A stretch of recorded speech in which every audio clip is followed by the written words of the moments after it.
the title of my privilege speech, why was Iloilo severely affected by Typhoon PAENG? The time to correct our mistakes is now.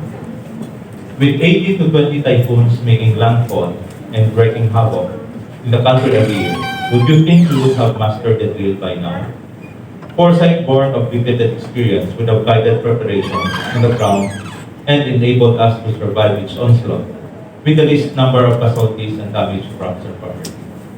We are both saddened and alarmed by the extent of damage brought by Typhoon PAENG. While we know that such a strong typhoon will indeed bring havoc and destruction, we did not anticipate the magnitude. Lives were wasted and so much property destroyed.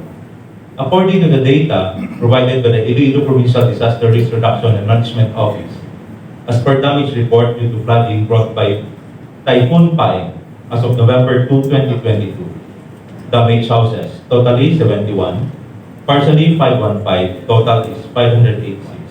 Affected, families 100,408, persons 389,201. 5 dead, 1 injured.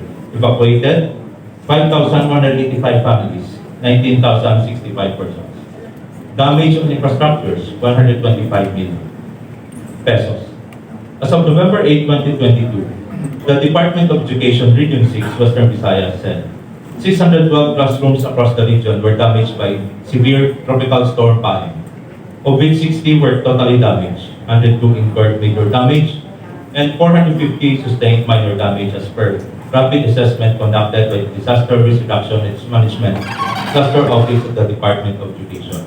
Thus also listed 151 damaged toilets and 131 hand washing facilities. Likewise, for non-infrastructure, 4,327 school furnitures, 691,450 learning references, and 3,470 computer equipment were damaged. The damage left by Typhoon PAENG in Western Visayas on the agriculture sector reached over 1.5 billion pesos, affecting a total of 39,961 farmers and fisher folks. Data shared by the DA Region 6 as of November 7, 2022 showed a total of 33,037.13 metric tons of production losses in rice, valued at over 1.5 billion pesos. The damage to crops and agricultural facilities included rice, corn, high-value crops, sugarcane, livestock and poultry, aquaculture, capture, fisheries, and agricultural infrastructure such as the irrigation system. Based on the report of the TYPHOON Region 6, the restoration of damaged infrastructure needs around 1.8 billion pesos. There were around 119 infrastructure damage region-wide, of which 68 were roads, 41 bridges, and 10 were flood control structures. There are 5 roads and bridges which are non-passable to all kinds of vehicles. True, there were mitigating factors behind the calamitous impact of Typhoon PAENG, with disaster officials pointing to a tragic combination of continuous rains from the approaching tropical storm, deforestation, and silted rivers for the floods and landslides that swamped every part of the country. In the face of PAENG's fury, the people have been asking, what happened to Project NOAA, which was launched in 2012? NOAA, or the Nationwide Operational Assessment Hazards, which generates initial assessment reports for seismic, volcanic, and hydrometeorological hazards to help the public prepare for possible impacts, notably by identifying sites that prevent geographical risks. Tools such as hazard mapping that Project NOAA and the Philippine Institute of Volcanology and Seismology's Hazard Hunter Philippines provide a lifesaver as they inform locals which areas to avoid and which routes to take if they need to evacuate. It should not be this way. It should never be this way. All our failures in terms of avoiding, or at the very least in minimizing the extent of damage, does not expose our lack of preparedness. Rather, let's expose our failure to plan deeply and comprehensively. In short, we failed in anticipating future disasters, and Typhoon PAENG should have been the lesson for us in numbers. Where have we failed? First is in accurately identifying many, if not all, critical areas like geologic faults, landslide-prone, low-lying and flood-prone areas of the province. Of course, our technical people would say that by date, but they also have to go one step further, like strongly recommending what measures such as reduction of population load from this area so that in the event of disasters, there will be less or no fatalities that is damage to the economy. Second is that we have not given much attention to our old, aging, some newly built infrastructure. Case in point are the bridges in central and southern Iloilo that collapsed because the foundations were built shallowly and did not account for natural scouring, and maybe for the loose foundation it was built on. Even other bridges and many roads did not stand the force of the rains and the subsequent flood. There are several reports of quarrying among rivers that resulted in landslides, damage of bridges and dikes. Third, the massive denudation of our mountains converted to agriculture and residential uses that resulted to landslide, mudslides, and flooding in low-lying areas. Fourth, we have not fully appreciated the role of planning for land and settlements development. At the municipal levels, the local planners may not have appreciated the fact that they are at the ground level and their recommendations are most crucial to the development of their localities.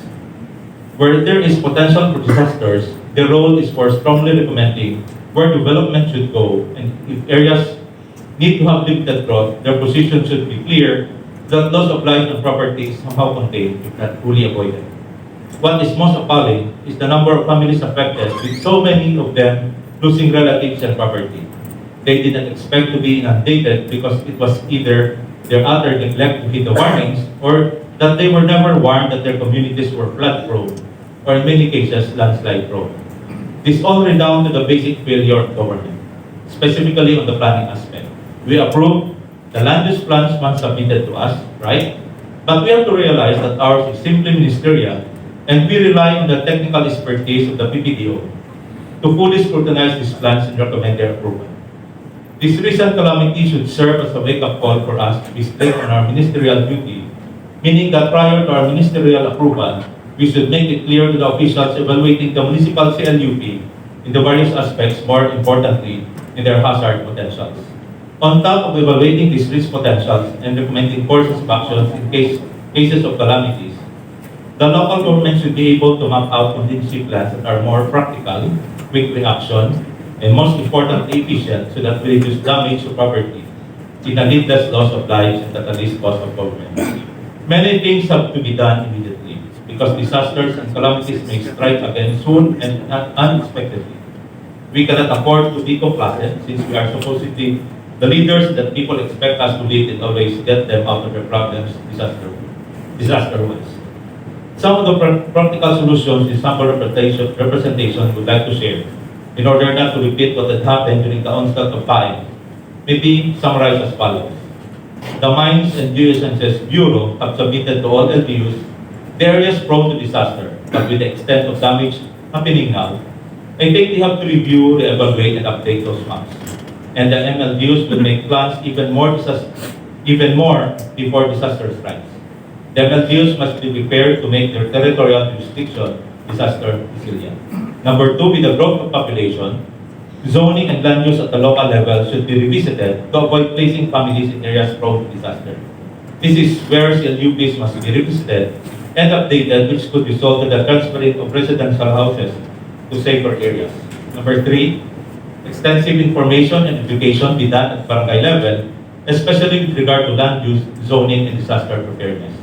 Number four, based on my August 2, 2022 privilege speech, since we have plenty of water, especially during typhoon and heavy rainfall, I call again for a plan about water resources conservation, development, enhancement, and management program in the region. Number five, reforestation and conservation has been done at barangay level with the strong leadership of the local chief executives. There must have local plans and programs to protect our roads and bridges against damage with focus on tree planting and conservation and anti-erosion programs. That is speech referred to the appropriate committee, calling the attention of the following offices: OCD, DPWH, TOST, MGB, HLURB, DNR, DA, and other concerned agencies and their local counterparts, for us to be enlightened on their short-term and long-term plans to avoid or mitigate the result of another disaster brought about by flooding and other calamities. Let us not wait and delay decisions any longer. The time to act is now. Thank you, Mr. President.